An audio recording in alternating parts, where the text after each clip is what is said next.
Well, thank Doug for me when you see him later. Dude, that is so funny. He's very taxing. Fucking horrifically annoying to me. The waiting in anticipation for the next word and then the sentence and then the finish that has some kind of resolution to it, and it just never fucking comes. It's crazy how many people, like, we all bomb and we all have shits. Like, I know I'm not a great storyteller. Like, I've always known that about myself. But some people will tell stories and you're embarrassed for them because it's like, this is going nowhere. And then they'll always fix it with, like, he was laughing, it's funny, he was cracking. And they use terms that, like, don't really convey that someone was laughing. Like, nah, he was busting a gut. Like, oh, fucking just shut up. Shut the fuck up. Yeah. It puts you in such an uncomfortable position because you almost feel obligated to help, to tune the story up a little for the poor motherfucker. And it's like, why am I being put in this awkward position now? Like, what the fuck? What did I do that I now have to, somehow get you to move along, get off that tangent you got on, get back on track? But you just sit there like, you motherfucker. There are some great people that have the ability to just say, go fuck yourself, or shut up, or what are you babbling about? Or let them hang, or just let them hang there. Let them fucking swing by their bad story. I envy that too. The ability of someone who can just go, really? Okay. Yeah. And just let you die in a bad story. I mean, I can't too do uncomfortable. It's too uncomfortable for me. Yeah. It's not out of sympathy for the person. It's my own fucking self-preservation. I can't take embarrassment like that for someone else. It drives me crazy. So no, it taps into something, right? Like that cringe. And I don't know if it comes from childhood or whatever. Like this need to fix shit. This need to fix things around and make it. But it's uncomfortable, and we all know people who just suck. Their stories trail off always, and you're like, oh, how do you fucking not see nowhere? Everyone's eyes doing this, like looking away? You can graph out how a good story is supposed to go. Where the start, the kind of builds, the crescendo, kind of. It's not technically a joke or a poem or anything, but there's a dynamic to an interesting story. And some people just don't have that. And I can't be in the same fucking room. It's bizarre. But that embarrassing feeling, I would get that. You bring it up like as a child, I'd be watching TV. And if something I was embarrassed about was on the TV, and when, I was a kid, everyone fucking watched. We stared at the radio for the Benny Goodman show. We'd watch TV. So, your parents are in the room, brothers and sisters and stuff. And I'd be so embarrassed at things that, like, I'd just sit there sweating and all embarrassed. And then I realized a short time later, not really, a long time, maybe last week, I realized, like, no one knew. No one knew I was embarrassed by it. No one was sitting there going, oh, boy, Anthony, probably feeling pretty silly about this on TV. But it drove me crazy. I hated that feeling. I know. It's this need to fix it. It's a really weird codependent thing. I definitely have it. And I don't know if it, does that thing, which is such a douchey quality that we both have, does that kind of help make you funny? Because you feel things very quickly. So the same douchebag part of me that makes me react to it and go, oh yeah, no, that sounds great. Like that same part of me that makes me killable also helps you fire off jokes. So it works against you, but you sense things so fast. Yeah. When instead of helping somebody, when you attack them, it just is so much more satisfying. But it's very, very hard to not do it. Like just to go, fuck it, I'm going to let them swing. Yeah. Comics are just like sensitive douches.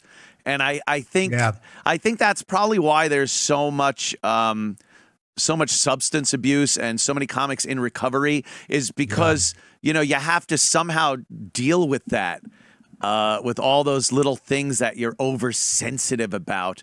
I still, certain videos, I could watch shootings all day long. I could sit there and watch people. Wish you'd watch one in the mirror.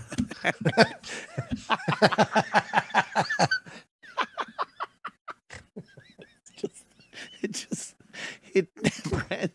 This has been over 2 decades.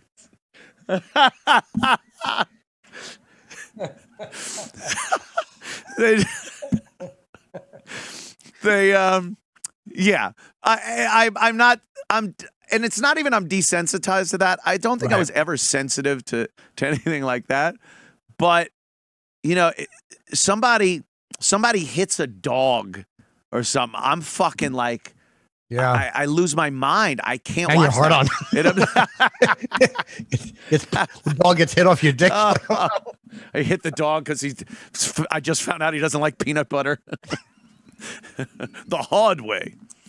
Yeah, fucking. Yeah. But yeah, so the dog is very. You're right. That I can't watch anything that like where animals get fucked up. Yeah. I'm very sensitive to that. Yeah. Things like things that are helpless. I just fucking, you know, that's kind of, and I think that probably goes back to the stupid trait of being savior and trying to save. And I know I haven't totally grown out of that, but leaps and bounds over what I used to be. You know, and we've talked about it so much and how embarrassing that is when you're younger and you're trying to feel your way around life and you're going to be the one that helps and meanwhile you're a disaster and you don't even fucking know it. Everyone's probably looking at you like the pathetic shit that needs help. Yeah, I remember one time there was this girl I liked and she was so out of my league. We were friends because I knew like her cousin. And we got drunk together one time and I was like vomiting on the fucking, I was puking on the curb and I was so dizzy. And she wound up going in the pickup truck with this guy, but she knew him. Like they were probably dating or fucking or whatever. And I was so upset like that I went home and I called the police and I'm like, we have to find her because she's in danger. No way. I was trying to get the police because I didn't know who the guy was. I'm like, she's not safe. She's with this guy. It was like, oh. And then it turned out to be a guy that I think she was fucking. I bet rescue they knew her cock blocker immediately. Jimmy. I bet a cop would know immediately, like, oh, it's some young douchebag on the phone that's jealous that this girl went off with some guy. Oh no. Oh, yes. We picked her up, sir. She's fine. She was sucking on a giant cock that wasn't yours. You know, it's funny when you're so embarrassing. You try to read the signals too, like. If we got in somebody's car together or whatever, like do our legs touch? And does she sit next to me? You can smell the perfume, like or the hair products. The smell of a girl's hair products. Yeah, there's something about that. There's nothing in the world that smells like a girl's hair products. And when you would smell that on a girl you like, and it was like this might be the night. Like I think she's fucking, and then it would always be somebody else or something else. Always terrible. Jimmy, there was that. What a great fucking thing you bring up here because you would in the mirror. He goes, I wish you'd watch. I'm at the gym. I dropped away and I wrote, I wish he wants you to shoot yourself. Good one, Jim. Shoot yourself in the mirror. That's what he said, Gino. Shoot yourself. Are you still? You're dry, right? That isn't Jameson. I can't look at booze. All right, I can't either. Dude, I can't. Dude, tell Jim Chip was talking shit in the mirror. Why are you even still doing the show? I know that was over on that. That was a 5:59. Hi, Jim. Hey, buddy. Hey, buddy. Hi, buddy. Hey, Gino. I was dying. I was dying. Fucking hilarious. Love you guys. See you, man. Great, Mr. Gino Bisconti. So you like you're saying, you're in the car, and in your mind, you're doing those little things like the brush against the leg or something. Yeah. You're trying to get a sign, a signal, and you're so conscious of what you're doing. It's so planned out. You're like, should I do this? Shouldn't I do this? And anything that she isn't doing, you're noticing. You're noticing that she's not reciprocating, and she's not fucking like I don't know, giving you attention, but you still think you got a chance. Oh, what a pathetic fucking loser. Or your legs are together as you're driving and you're feeling it and you're like, I know she's okay with this. Like she's kind of feeling this connection. Yeah. And then she'll like lean over and go, oh my God. And she'll talk to somebody and then come back and her leg is like 6 inches from yours. Yeah. And you're like, why the fuck would you do that? She doesn't I even wouldn't notice. remove my leg from that position. There's no way it could cramp up. It could fucking get gangrene. I wouldn't give a fuck. I would leave it there because it's awesome. If she moved it, then you start thinking like, oh, maybe it was just there because, you know, it was there. I'm imagining this connection. This is not. Yes. This is not a real like. I like. She doesn't notice the absence of it. She doesn't notice the absence. It's just you look for this signal. And I told you the famous one of the girl on the shopping carts when I thought she liked me. Oh, it's just so humiliating. So humiliating. I tell you something. There was something about that weird innocence of not knowing and the nerve rack. You'd be fucking just anxiety riddled trying to figure out the signs and do something. And then there's this freedom you hit at some age where it just becomes, so I'm going to stick my hand down your fucking pants. Are you cool with it? like all the little subtleties just are gone. You're sick of it. Fuck it. Here you go. Oh, we're sitting on the couch. I'm watching TV with you. It's kind of a, you know, met online, because this has happened to me. Meet online, and I start thinking like, all right, that old little kid Anthony mindset before the girl comes over. And you're like, oh, okay, what are we going to do? How am I going to work this? And then you're sitting on the couch watching TV, and I'm like, fuck this. I'm just going to reach over and fucking grab her, start making out, grab a tit, whatever the fuck. Like, because she's at my house. Charmer. That it's just that you got worn down. The old man, he was worn down like a little nub. When you're old, or when you're older than 15 or 12, you start to like, you kind of pick up their signals better, and like, all right, well, we were talking dirty before. Yes, she sent me a picture of her ass, and now she's here. Like after she's probably down too, so you're not afraid to take the risk. But when you're younger, there's none of that. There's no lead up that would indicate other than innocent shit. Yeah. So first time I tried to kiss the girl, and I asked her what my favorite band was, and she pretended she didn't know what I. Oh no, that's right. Oh no. We were down by the creek, and I had. I was in like 4th grade or 5th grade, and she was getting ready to move. Oh, and I said, there's something I would like to ask you. Oh, and she goes, what? And I go, well, do you know who my favorite band is? And she just never answered. Because did she know but didn't want to say Kiss? Everyone knew I liked Kiss. Everyone knew. Imagine if she said anal cunt.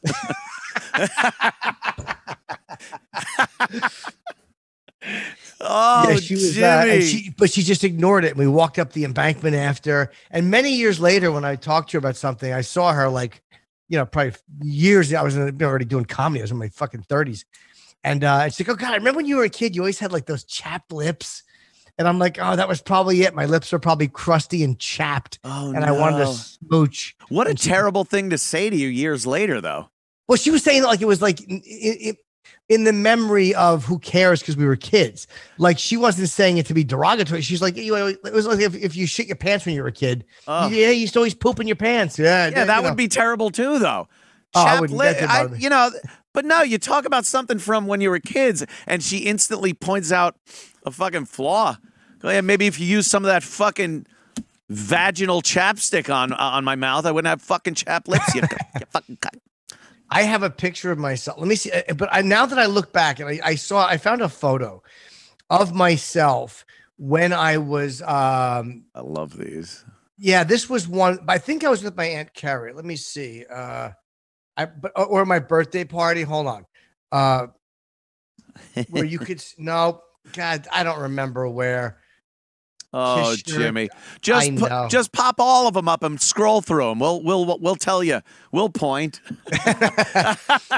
No, there's one where I'm sitting there and I'm looking over my shoulder, and you could see how fucking chapped my lips were when I was. Yeah, and I was like, I saw that as I was going through this. I was on this scanning mission scanning all of my regular photos, and I was like, yeah, I don't fucking blame her. Like, I was gross looking. You're constantly like licking your lips or something. Always licking my nervous lips. Habit. Yeah, always a little nervous Jimmy. Little nervous fucking. Little nervous. His mouth got more use than any child should have, Jimmy. Oh no! Oh boy! Oh Look boy! how you are so rapeable as a young boy. That one, I know. Oh I know. my God, dude! Look, it's like I said a naughty word. Wow, yeah, it's funny. Well, I'm actually, as we're talking, I am actually zipping through photos, and I'm right in that section too. So that's obviously a class photo or sixth grade. That was sixth grade, and I can tell you who's right behind me. My buddy Frank is in that blue suit. That's a girl named Amy. You probably know it's him because you used to being around that height next to him. And right behind me is Bill D'Angelo in the burgundy pants, the legendary Billy D'Angelo. The legendary Bill D'Angelo. Yeah, so many of my stories were with my my good friend Bill D'Angelo, and that was Billy. We were in the same class in like a retard class. How many kids you have in there? Was it small or big? It was probably a regular size. Small class. Yeah, Grade I mean we were six. The brightest bulbs, but yeah, no, it was regular. 79, 80. There it is. The fucking turn of the decade. Oh man, where is my? I thought I had that picture. I'm in the area where I would find that picture. But when you see my lips, you're like, yeah, I get it. I get why nobody would fucking. While you look for that, there's who's on here? Torin? Is that his name? My goodness, Torin. Hey, what's up, boys? Yeah, Torin. Hello. He wants to tell us his savior story. Oh no, douchey savior thing. Hey, boys, can you hear me? Yeah. Yes, sir. Hey, so I have a story pretty similar to Jim's, actually. It's kind of embarrassing. I met this chick. I was delivering pizzas when I was going to college for a little bit, and she was bad, super bad. And we went out to this party, and she was just stuffing, like pushing drinks my way, and I was getting trashed. It was right when I was trying to, like, really get my feel for the alcohol that I was drinking, and I was really new to drinking and stuff. Right. And boy, I got fucking trashed, wasted. And I woke up the next day. People are coming up to me, showing me Snapchats of this chick had completely abandoned me. I'm fucking vomiting everywhere. Losing my shit. Yeah, it was terrible. But you thought you were, it was going to loosen you up a little bit, and. No, yeah, she was giving me Crown Royal, green apple, and I was just drinking that shit like it was Why was she feeding you drinks like that? Yeah, why was she? She must have, she want to steal your wallet? What the fuck was she doing? No. Hey, I think that, like, I was getting positive vibes all night. Like, I thought that we were going to be fucking. You know what I mean? Like, she probably wanted to loosen you up, so you ask her, hey, take me back to fucking wherever, and then you went over that limit. You went over the line. I stepped over the line, and we call it a Bisconti. Completely. You pulled a Bisconti. Yeah, so I wake up the next day, and another chick that I was attracted to comes up laughing in my face. Super humiliating, right? And she shows me the Snapchat video of the chick I was with fucking a dude on the couch that I was passed out on. Oh! I hope you jerked off until the cows came home. I mean, that's what I would have done. I would have jerked off until the cows came home. Oh, is that embarrassing? Super, super humiliating. I ended up hitting her up like a week later and fucking her anyway. So good for you. Good for you. Forgive and forget. Hey, you guys are legends. I'm gonna tap out of this. I appreciate you guys. All right. Thanks for listening. Thank you, sir. That's embarrassing. Can't find it. Getting too drunk and not being able to perform. Yeah. Stuff like that. The old Coke dick there was back in the day. You could get Coke dick where you close the deal, you go back, and you're too drunk and did too much Coke. You got a little fucking acorn for a dick. A wet nub. It's like a nub with sweat on it. And you're like, this really sucks. My dick sucks. Jesus Christ. You're just trying your hardest, but nothing. You try to put it in anyway. Maybe if it looks at its surroundings, it'll wake up and go, "Oh, I'm in a pussy." I grow into it. Yeah, it's like trying to put a shirt button into somebody's pussy. Yeah. Like, what am I doing? So embarrassing. It is, Oh, and you God. try it. You're right, because you hope that the lips, like Yeah, this, yeah. you'll fuck her, and the pussy will grab it a little bit and kind of go and like puff it up, and it never worked, or it worked once in a while, but most times it didn't work. If you're not totally far gone, but if you're just done, that's really bad. And then it's like, she's got to be like, oh, he's gonna awkwardly, sloppily, drunkly go down on me now. Yeah. to think that'll compensate for some fucking, yeah. Oh, I was sober when these things happened. Oh, I was totally Oh. sober. I mean, I've done it drunk, but I've also, I got laid a lot more as an adult, obviously. So I was sober, but I was a limper. Yeah, that was totally, Limper. yeah, totally no excuse. I was just a failure. Early on, I guess, like most young men, early on in my career, in my teens, very difficult to hold back from shooting. That was like, I'd put it in there and just be like, oh my God. I shot my load into girls so much because I didn't want them to know I was coming.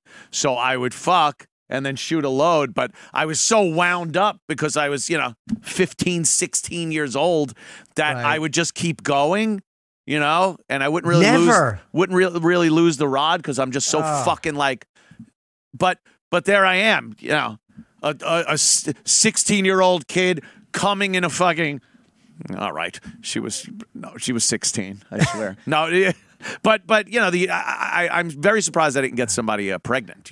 Dude, I've never been able to do that. I've never been able to have sex twice in a row. Oh my God. Never. No, with shit like if it's your first time fucking a girl and you're just so wound up. There's nothing that could prevent it at that point. Yeah, my own lack of testosterone, my own terror, fear as a male. Oh, it was horrendous. The first time I tried to fuck a girl, like really fuck her, like I did a lot of stuff before I was 18, but I was like 18 when I first tried to like stick it in this girl I was dating. And I was making out with her and I had my furry Kango on. What would you be doing the before that? Like fingering and licking some box and shit? Yeah. I went down on her. She had a very hairy cooter. Oh, that's and great. I went down on her, but I couldn't get it up, so I just kept licking, licking her vagina because I couldn't. My dick was just finished. It was finished. I was embarrassed and finished, and I was a virgin. Yeah. Oh my God, her fucking pussy looks like James Dean's head. He's been licking it for so fucking long. Yeah, that's the worst. It was trying to get out of having to do it when I was scared. In those moments where I was like, I know I'm not going to get a rod. Oh, which happened a lot. Which is the worst thing that could happen because you'll talk yourself right out of a rod like that.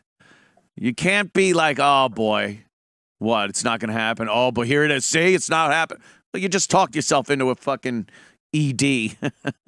I don't function well under pressure situations. At all. I just like if Joe Pesci was talking to my dick, he'd say, I worry about you. You might fold under questioning. Under questioning. It does not function well under pressure. I remember one time I was in Vegas fooling around with this girl and we had hooked up before too. So it wasn't even like it was new. And I see Dice and Kenny poking their head to try to watch from the other room. My dick right down. Right. Oh, well, they fucked that up. It collapsed, but knowing that somebody could possibly see collapsed.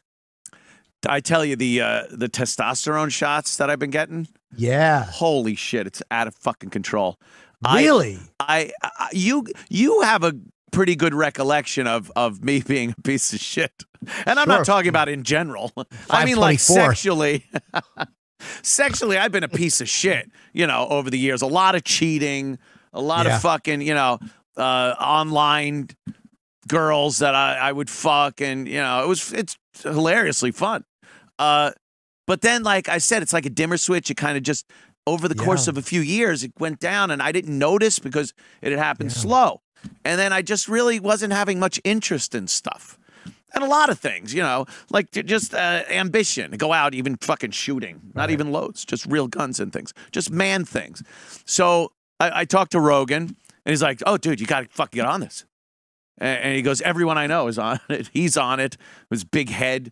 He's fucking breaking elks' necks in the woods. Fucking, he's amazing. So, and Keith the cop, was on it, and he's like, yeah. Big drop off, by the way, after Rogan. I love Keith, but that's a big drop off. That's a steep hill you just went down. So I went to the general practitioner, and he refers me. You got to refer to a urologist. And then he does a bunch of the tests to make sure it's just a low T problem and nothing else. And everything comes back, and he's like, yeah, you're fucking, I had a pathetically low testosterone level. And so he gives me the shot, and then every 2 weeks I go back and get it. And every 2 weeks, I got to figure out how to do it myself. Or I'm like, I don't know, Missy do it. I don't know. Yeah. It's just a fucking needle. I'm a little. Make sure there's air bubbles in it. That's the best way to do it. That's what you got it. So after a couple of 3 or so shots, I start noticing I am getting the fucking thoughts and shit again, like a piece of shit, like I'm perusing porno again. Because I totally wasn't even looking at porn. Right. I swear I'm looking at, SpaceX, cool, which I still look at. I think, but the porn stuff was just like, because I remember just spending hours looking at porn, and then that went away. Now I'm like, I'm looking at a lot of porn again. Yeah, but it helps when if you have a girlfriend and you're getting laid all the time, like that kind of takes away some of the porn. Right.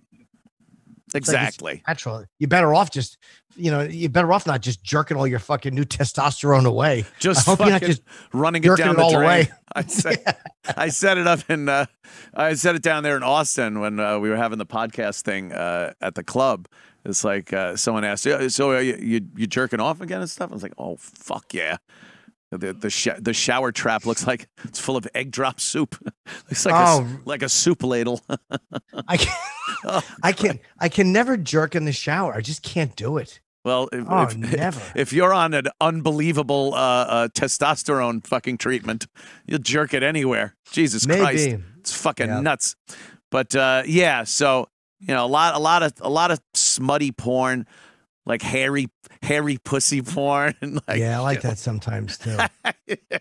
Hairy pussy. I get really weird urges of hairy.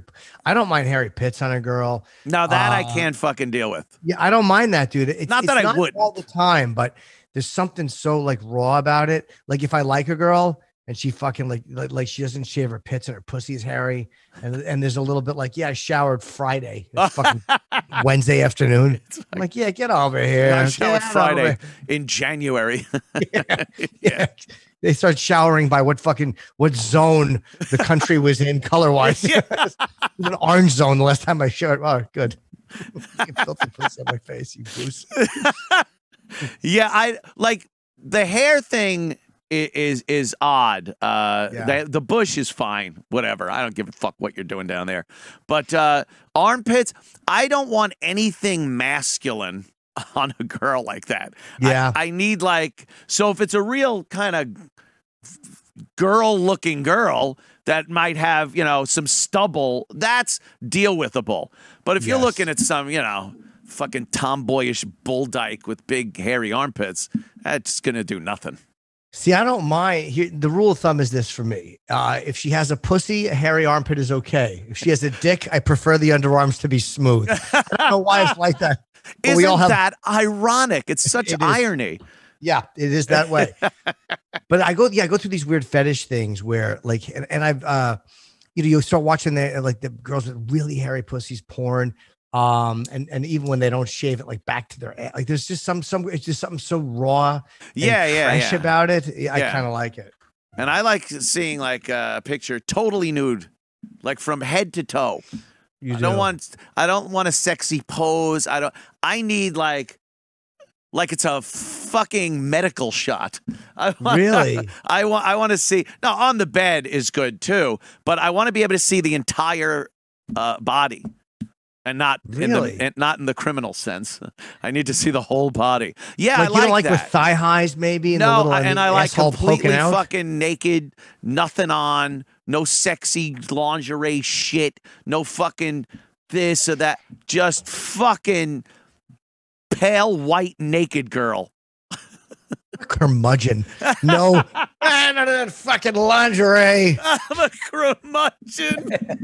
What a grouch. I don't know. I think it's like when I would look at porn mags back when I was a kid, the greatest thing was to see the whole thing. I wanted to look and see, okay, tits, a big fucking hairy pussy and stuff. When they would be coy, tee-hee, and cover up a little, I don't fucking want that. You see that in a goddamn Montgomery Ward catalog. I like a nice pair of thigh highs. Those are sexy. They're not necessary. And you look great in them, Jimmy. They're comfortable too. You feel silly at first, but then when she calls you a bitch and puts her thumb in your mouth, you wind up going, "Oh my God, look at all this juice shooting all over the place." Call you Coco. The thumb in your mouth. Dude, I was driving before, and there was a girl walking, I guess with her boyfriend. And she had on like these, like almost like these like sweatpants shorts that were kind of loose, but they were hiked up high. And her fucking fat ass cheek was hanging out of one side. That's pretty righteous. And she had on like a white tank top, like right below her breast. She probably had like B or A cup breasts, probably B cup breasts, no bra, and just that little fat ass cheek hanging out. I literally almost went around the block, but I'm like, "What? Just go home, you fucking asshole." See, that drove me crazy. Just the little cheek, a little bit of ass cheek was better. If she was naked, I wouldn't have looked as much. That's what I'm talking about with the testosterone. Like I wouldn't have fucking given a shit.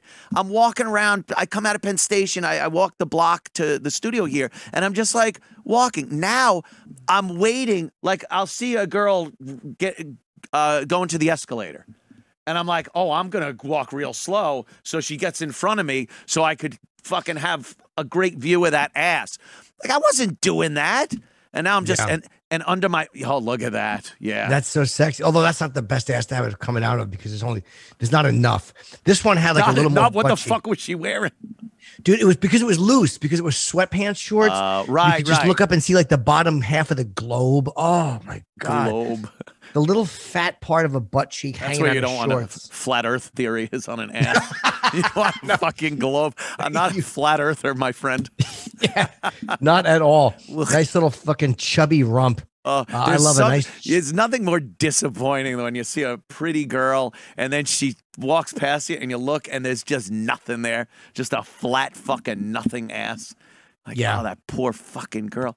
Must be like, being an attractive guy and you just got a little dick. You just know. You got that vulnerability. No, or the worst, when you see the ass and it's so flat that the jeans are like loose in the back, like with the jeans that hang. It's almost like she's got heroin ass. That ass crack seam. It's just fucking like someone snapped the line. It's completely straight. Oh, that is sad. But there are guys like that too. Like one ex-girlfriend I had told me about some guy she used to see who was she's like, he was fucking gorgeous, this guy, but he had maybe a 3-inch dick. Oh, Jesus. And I was so happy to hear that. But she's like, he was so confident as a person that he was good in bed. She's like, he fucked pretty good with it, but it was an awful dick. It was an awful dick. And I'm like, well, did you tell him? And she's like, no. I'm like, did he tell you? If I had a dick like that, I would literally have to, if we met for dinner, as the appetizers were coming, I'd have to go, all right, look, before this goes any further, it's small and it sucks. Yeah. Order a couple of those little mini Frank pigs in a blanket to get her fucking used to it. Here, I hope you like these. Yeah. Or if she goes to eat one and she gags on it, I'm like, let's go home. Back to my place. Yeah. Or on the other hand, she gets a fucking kielbasi, just shoves it down her throat, looking at you smiling. Check. Fuck it. I'm going to the bathroom. I'll be right back. Fucking out of there like Michael Corleone. You gotta do the little 3-finger jerk where the thumb is on the belly and the fucking fingers just go like foot, and that just pivoting on the belly. The pivot, the fucking windshield wiper 2-finger jerk, repulsive. Oh, that's terrible. Yeah, that's something you can't fix. Like, I don't even think, I know they have implants for girls' asses and stuff. Yeah, but the vast majority of girls with a flat ass can't do anything about it, and the vast majority of guys with a small dick can't do anything about it. It really is torturous to have something that you're so out of control of. Yeah, especially something that's deemed so important by other people. Right, right. Everybody kind of cares a little bit. Like some guys are not ass people, so they don't care, but they want big tits, or but and women act like that's shallow, but it's like, don't act like you don't have things. You know how I know it's not shallow? Because not one cheerleader in high school wanted to fuck me. So I guess it goes both ways. Fuckers. None of them looked at me and went, oh yeah, frog neck, and he blinks a lot. I'd love to take him home. He's a good guy. Not even the guy with the cardboard bullhorn. Oh God. Imagine how proud his dad was going to the football game, and he's watching all the dads watch their kids play the game. And he's like, there's my fucking disappointment. Come on, everybody. Like, oh, motherfucker. How embarrassing. Yeah, but I didn't get, I got no, so it goes both ways. We all have things. Yeah. Women, I think, are better at looking beyond it than we are. Like, they're better at going, your personality makes you more fuckable. Oof. Oh, that's so funny. It's like, what is stop? It should say stop looking for my ass. Yeah. Stop looking at my ass. You know what else is strange? There are some girls that wear clothes better than they do nothing. And then sometimes the other way around. Some girls look better naked than when they wear clothes. It's weird. It's like that unwrapping surprise, which again meant a lot more when you were younger for some reason. Sure. I guess, you're all amped up and everything. But to watch a girl disrobe, especially the first time you're with her years ago when you were a kid, there was nothing like that. You're like fucking a 15, 16, 17-year-old ready to have a goddamn heart attack because you're just losing your mind watching. Not believing. I would watch the fucking clock on the wall or on the night table and just be like, no, fuck, stop. Like I wanted the clock to stop. I knew, I'd hear like, because I never went to sleep. Anytime I slept with a girl back then, never fucking went to sleep. The girl would pass out or something or go to sleep. And I would just sit there going like holding the blanket up. It was fucking amazing. And then the sun would start coming up and you'd hear the birds. I'd be like, motherfucker, it's over. And you don't know when the next time is. You're a kid. When is that goddamn lottery going to happen again? Crazy. Dude, I was in my 20s and there was a really fucking cute girl that I liked and everybody I knew kind of wanted to fuck her. And we went to her house. I look back now and I think I was so bad at picking up signals. I went back to her house and we were sitting in her room on her bed. Oh, and I'm like, you're like Rat and Stacy. You look through some albums, and here's my cat. He's dead now. And dude, I think my low self-esteem told me that she doesn't like you. But looking back, I think she did. I was so nervous. I took like 6 pisses. I had to keep pissing. Dude, I was like a small dog. And they were in your pants. Really turned her off a little. Yeah, I had to keep using the bathroom and I'm making jokes about it because I was so uncomfortable and nervous. Old jokester Jim. Yeah. I was like 23, a fucking asshole. Covering up all those little insecurities with a little humor. That's what we do.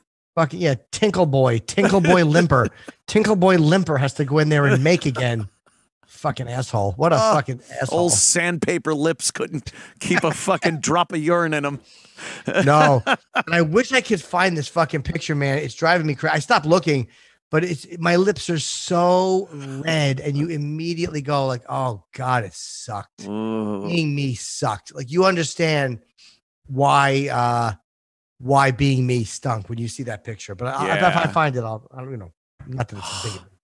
I was when I was probably in 6th or 7th grade. There was a girl that lived across the street from me named Leanne. It was Leanne, and cute, she was very cute. And we were friends because I had lived there for a while, and we grew up kind of playing and friends and things like that. And then by junior high, I was just like, "Holy shit!" She's really cute and everything. But she had boyfriends and she was a popular gal, as they say, and I just never even tried. And then when I moved out to California to live with my dad for a while, I got this long handwritten letter of how she always wanted to fucking be my girlfriend, and there was like she circled a smudge on it, and she circled it and put an arrow and went, "My tear, 'cause I'm crying that you're not here." And I'm like, talk about a loser that couldn't pick up a fucking signal. Wow. This girl for years wanted to like be my girlfriend, and I just couldn't say it. Couldn't. So wait, fucking say it. did you ever you couldn't go back because you were already living out there? I was down in California. I came back, and the fucked up thing is I came back to the same place, so I was coming back to high school. So Sure. she was grown up in high school. I was grown up. It was like, "Oh, hey, Leanne, how you doing?" And she's just like, "Oh, good. Hold on." You fucking sucking some jock's dick off, and Oh, I'm she with the wouldn't give you stoner any. crowd. And yeah, it was just we were totally different people. But I was Yeah. just like, oh my God, I'm here in California and she's in New York, and I really was very adept blew it. at picking up those fucking signals. Wait, well, how old were you when you were with her? Like when hanging out with her? When I first moved there, I was probably fucking 11 years old, something like that. So we had always, but we were very flirty with each other even then. Right. Like she was a good friend, but she would come over and we would hang out in the woods and shit like that. Yeah. It was, it was the suburbs of Long Island. And then It's hard. But we both had reached a point, especially you get to 6th or 7th grade, you start looking at each other in a different way as boys and girls. Sure. And yeah. And apparently even at that point, she had been like, really in 7th grader love with me. But it was so odd because I saw nothing. I saw none of it. That's how it is with low self-esteem, though. You miss every signal, every smile you think is just a friendship smile. And then you misinterpret other ones where they aren't. Yeah, when you think like, wow, yeah, she's into me. And then you're like, oh, God, no, she thinks I'm a fucking asshole. She's not even a little into me. Not even Couldn't close. even tell. I tell you, that's why when alcohol entered the scene, it cleared up a lot of fucking shit. People did their inhibitions and insecurities kind of take a break. A girl might say something she wouldn't say if she wasn't. So when you started going to those parties a little more in your late teens, early 20s, it was a lot easier. You aren't toiling over, does she like me? That's right. Worst. Jimmy has one of those. The notes and the letters. Oh, God. How embarrassing. The notes? Yeah, little notes and letters that you'd write, like notes in school that you'd pass and stuff. Do you like me? You're with the secret admirer one. Oh, it's bad, right? It's bad. So bad. But not any worse than shit I've done. And we're talking like we're the two biggest fucking losers that ever walked the earth back then. But it's pretty much, I bet everyone has one of these stories, except Garrett. Garrett's all fucking man, always has been. Yeah, Garrett's a swinging dick. Yeah, big swinging cock. Big heavy dick. Garrett is a heavy dick. He has a thin base and a heavy helmet. Oh, like the Liberty Bell on a broomstick. Just love them. Yeah, a couple of fucking. Heard my name. Oh no, the bell, Liberty Bell. That would be a good one too. Oh, imagine if Doug Bell runs for office, that would work because you could call yourself Doug Liberty Bell. Liberty Bell, but I'm not gonna crack like one. Doug has notoriously bad mic technique. Apparently so. Eats the mic a lot, thinks it's very funny to lean in like that. And there are so many people who are just not good at on a microphone. And they don't know that's not funny. It's to lean in. Because the medication makes you a little like it fucks his time. He's a guy whose timing is just, it's almost like watching things through a milky, hazy glass. Yeah. Like you can see life happening, but he just can't get to it. can't quite get to it. You know, you fuck, that's what she said. Like just looking for the magic and not ever being able to grab it. Yeah. I'm fascinated with that shit. That I'm is. fascinated with people who I'm want to be funny and fascinated. can't be. Isn't it amazing? People who want to be funny and who really, it means something to them and they just can't grab it quite ever. do it. You know, obviously we've done well with our abilities, our limited abilities through life, and I'm always appreciative of that. But I never thought of it as something like I watched my brother play guitar, and I'm like, that motherfucker worked years and is amazing at it. That's a talent, and he was amazing at it right from the start. So there's just some people have an innate talent in them to do something. Singers, even, you know, athletes. There are just some people that are very good at doing certain things. Yeah. And I never really thought of talking and comedy or the ability to put a joke together or something as a talent like that. And then when you see somebody that is so bad at it, it is really, really hard to watch. I think you realize that it is a talent. Sometimes you want to grab, there's nothing like an unfunny person. Sometimes I want to grab them and thank them and just go, thank you. You've made me realize that I have a gift. A little shake, a gift. No, but it's, and I can think of people like, especially when I was like years and years ago doing open mics. Oh God. Guys who wanted to be funny. Yeah. And back then we all sucked. Everybody stinks when they start. But it was there's a rhythm. There's something to it. Yes. Just couldn't get it. And they would just clumsily plod through like fucking line after just plodding fucking clumsily. That's what they were doing, plodding through it. Yeah. Because she said, that's not what I'm supposed to do. And it's like, oh, just shut up. Oh, Jesus Christ. Yeah. Very hard to watch. The comedy clubs are full of old pictures of people that just went away, I guess.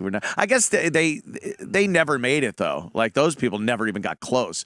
Open micers that were just terrible, I guess. Because I hear from some people that go, oh, yeah, I gave stand-up a try. And it's like, oh, you were really bad at it then. Because if you were good, you would either still be doing it or have more stories than just I gave it a try.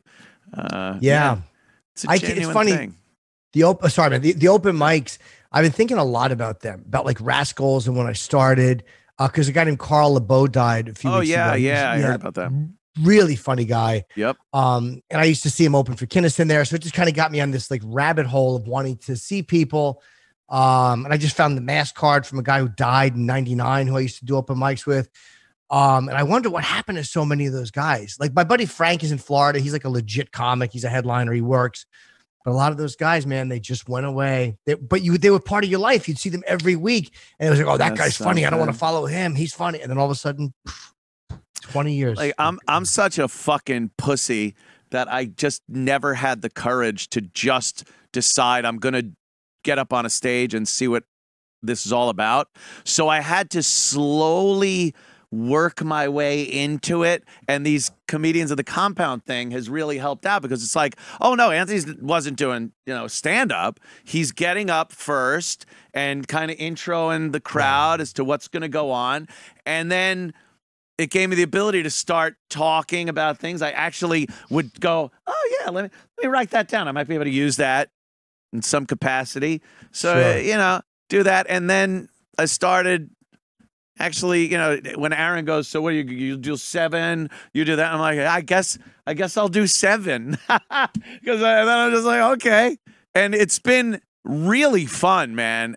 I know it's a loaded audience, not just hammered loaded, but it's the compound crowd. They want to go there. They want to see us. So again, I get some fucking leeway, but it's fucking fun, man.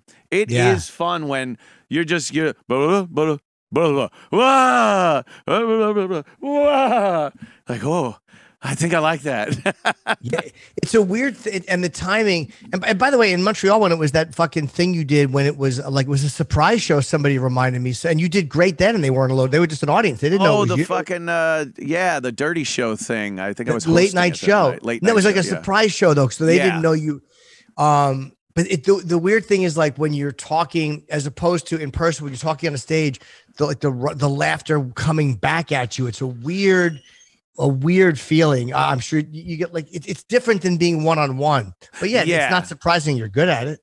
It was it's not surprising at all. it's just been fun. Like I've always appreciated what you guys do because like I said, the thought of getting up there and even that doesn't seem as bad now because I've obviously had like everything I do isn't brilliant. Yeah. Imagine that, and I've had shit that doesn't work, and you just kind of deal with it up there. Yeah. And it wasn't as scary as I thought it would be. You know, you're like, all right, move on. Well, you're going up there already, though. People, you've been funny for so long with really funny people. Like you've interacted with a million comics, and always there's never been a moment where you're interacting with comedians where people are like, oh, you've always been like it's always been like the same. You know what I mean? Like you've always been funny on that level as a comic level. So it's. Yeah, of course. It's a couple of minor adjustments, and you could do stand up. Yeah, I mean, minor adjustments. Yeah, but no, getting it's up on a not, stage alone. no, but it's still you still are funny enough to do it. Like it's not surprising to me that it's that it works and it's pretty effortless just to go up there and fucking banter and do whatever you want. I would love to see you bomb. That I would love to see. Of course you would. Yeah, of course. Oh Nothing my better. God. Yeah, that would be, that would probably be. I don't even know if I could do it at all with you in the room. I would be just like, what am I doing? What am I fucking You've trying? Already done what it. am I trying to do? I'd be rooting. I'd be rooting for a good fucking dud. Like if you did something and it got a 0, there'd be a little fucking a bald head smiling from ear to ear in the back. I'd be fucking thrilled. Dude, I vividly remember quite a few times actually, but the first time when I said something on the air and it just laid there, it was nothing, and it was before we were accepting that we bombed because there used to be a lot of nervous laughter between Greg and myself when something would bomb. And then when you came on board, I said something, it just lay there. And I look over and the face you had on, it was pure joy. Pure joy. You're just like this. You're like, and you're kind of nodding like, you see that? See what you did there? I vividly remember that look. And it makes me laugh all the time because I know if that I was ever on a stage and bombed and I knew you were there, I would look over and just see that face. Watching a friend eat dick on stage, it's like if I'm walking through and if I see a towel and he's killing, I don't care. But if it's one of those nights where they're like, "Who is this guy?" I'm like, "Oh, I'm gonna pull up a chair. I'm gonna enjoy this. I'm gonna watch this." All you guys though really seem to enjoy when a good friend just dies up there, just bombs. Oh, it's the greatest. Joyous. I've seen Colin eat some fucking hot ones. I've seen fucking Colin. Colin tries out a lot of new shit. So a lot of times, something might not work. What are you going to do? And Florentine loves it. Florentine loves watching someone bomb. Dude, it's the best. Because you know all the tricks. Right. So when someone is going back to an A joke, like this is A material. That's funny. I'm going to grab one of my good ones, pull it back. I got to make up doesn't work. I got to slap. I got to put some pressure on this wound. Yeah.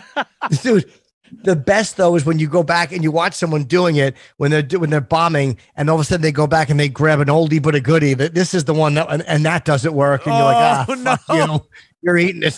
You're really eating it. Bombing.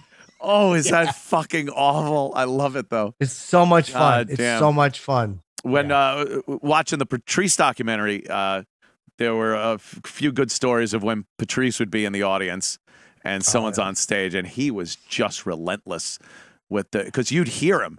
It wasn't just someone enjoying it. You'd hear, shut up. Yeah.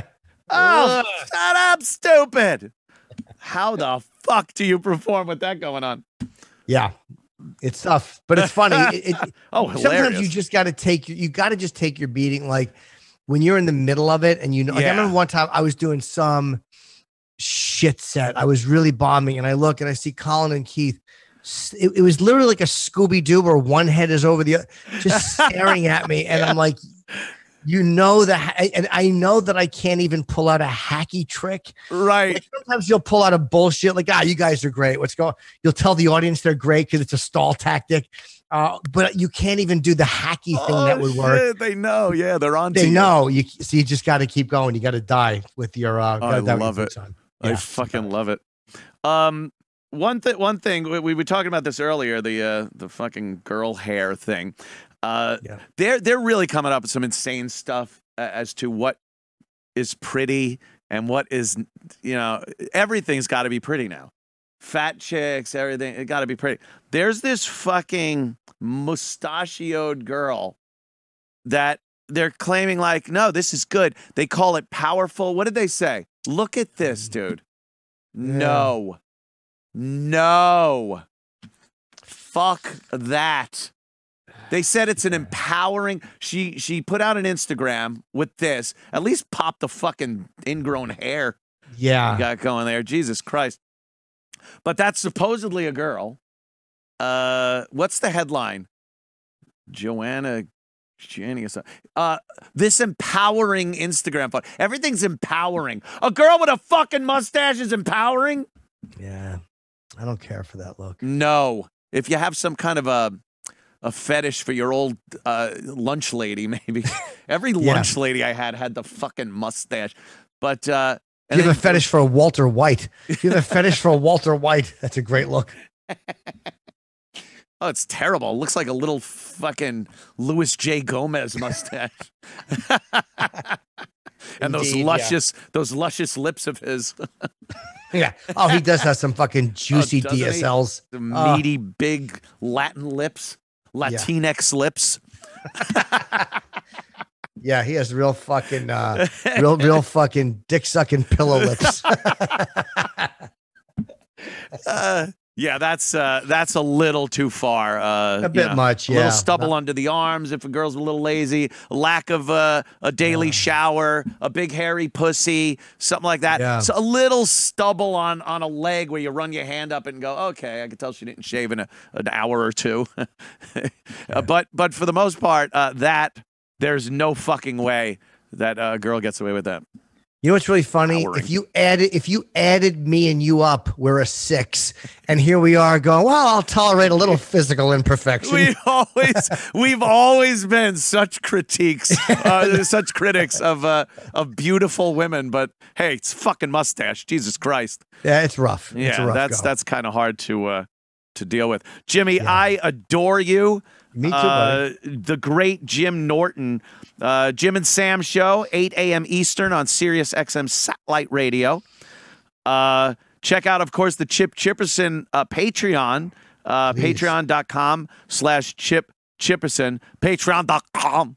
Patreon.com, you fucking. Ugh. So, Anthony, you at the compound? Fucking hate that. We had a really fun show, so check out Chip. More games, which I love. I love playing the games on Chip's show. Oh, my God. And the adorable Zia is on there. Yes. Very cute gamer girl. And Chrissy Mayer was on. We taped an episode, and that's going to be airing.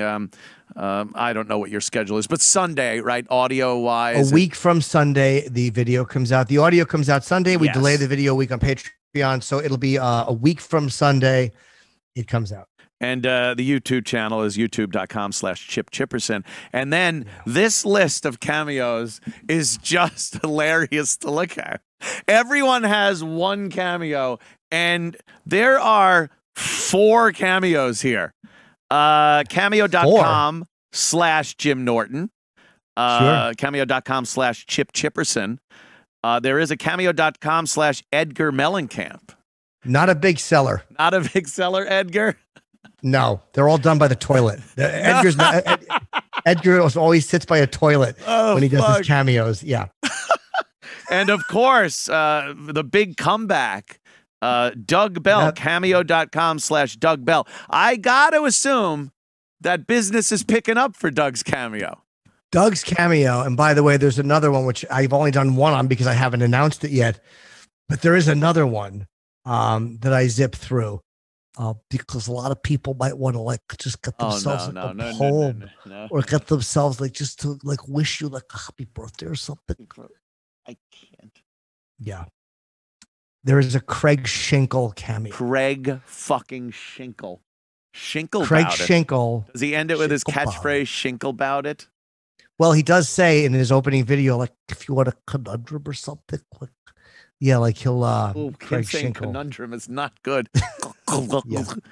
All of them have like a Yeah. fucking some problem with the back of their throats. I wonder why. What's the Mine have common taken such a- denominator in all of Might have these? taken such a pummeling, damaged somebody's vocal cords. Fucking fruit. Holy fuck, man.